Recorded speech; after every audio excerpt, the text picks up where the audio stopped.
గుజరాత్లోని అహ్మదాబాద్ విమాన ప్రమాదం ఎన్నో కుటుంబాల్లో తీరని వేదన మిగిల్చింది. భారత విమానయాన చరిత్రలోనే అత్యంత దారుణమైన ప్రమాదంగా రికార్డుల్లోకెక్కింది. ఒళ్ళు గగురు పొడిచే ఈ ప్రమాద సమయంలో విమాన ప్రయాణీకుల్లో ఒక్కరు మినహా 241 మంది దుర్మరణం పాలయ్యారు. మృతుల్లో గుజరాత్ మాజీ ముఖ్యమంత్రి విజయ్ రూపానీ కూడా ఉన్నారు. అయితే 10 నిమిషాల ఆలస్యం ఓ యువతి ప్రాణాలను నిలబెట్టింది. విమాన ప్రమాదం నుంచి తనను దేవుడే రక్షించాడని ఆమె చెప్పుకొచ్చింది. వివరాల ప్రకారం భూమి చౌహాన్ అనే యువతి అహ్మదాబాద్ నుంచి లండన్ వెళ్లడానికి air India flight AI-171 book చేసుకున్నారు. విమానాశ్రయానికి చేరుకునే క్రమంలో ఆమె ట్రాఫిక్ లో ఇరుక్కుపోయారు. దీంతో ఆమెకు 10 నిమిషాల ఆలస్యమైంది. అప్పటికే ఆ ఫ్లైట్ టేకాఫ్ అయ్యి కొన్ని క్షణాల్లోనే కుప్పకూలింది.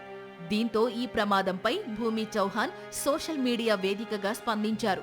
ఈ సందర్భంగా ట్రాఫిక్ కారణంగా నేను విమానం మిస్ అయ్యాను. ఇదే సమయంలో నేను వెళ్లాల్సిన విమానం కుప్పకూలిందనే విషయం తెలిసిన వెంటనే షాక్కు గురయ్యా. ఆ ఘటన గురించి తలుచుకుంటే నా శరీరం వణుకుతోంది.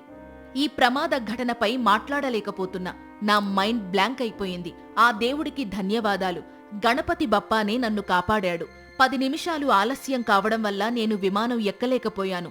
విమాన ప్రమాద విషయాన్ని ఎలా వర్ణించాలో అర్థం కావడం లేదు అని వ్యాఖ్యలు చేశారు. ఇక 10 నిమిషాల ఆలస్యంతో సర్దార్ వల్లభాయ్ పటేల్ విమానాశ్రయం చేరుకున్న చౌహాన్ మధ్యాహ్నం 1:30 ఎయిర్పోర్ట్ నుంచి బయటకు వచ్చింది. 1:38 టేకాఫ్ అయిన విమానం క్షణాల్లోనే ఎయిర్పోర్టు పరిసరాల్లోని నివాస ప్రాంతంలో కుప్పకూలింది. లండన్లో భర్తతో కలిసి ఉంటున్న భూమి చౌహాన్ 2 ఏళ్ల అనంతరం వెకేషన్ కోసం ఇండియా వచ్చింది. ఇదిలా ఉండగా 230 మంది ప్రయాణీకులు, 12 మంది సిబ్బందితో అహ్మదాబాద్లోని సర్దార్ వల్లభాయ్ పటేల్ అంతర్జాతీయ విమానాశ్రయం నుంచి మధ్యాహ్నం 1:39 లండన్ బయలుదేరిన air India Boeing 7878 dream liner AI-171 విమానం టేకాఫ్ అయిన 39 సెకండ్లలోనే కుప్పకూలింది. విమానం మెడుకోలు ఉంటున్న భవనంపై పడడంతో అందులో ఉంటున్న 24 మంది చనిపోయారు. దీంతో మొత్తం మృతుల సంఖ్య 265కు చేరింది.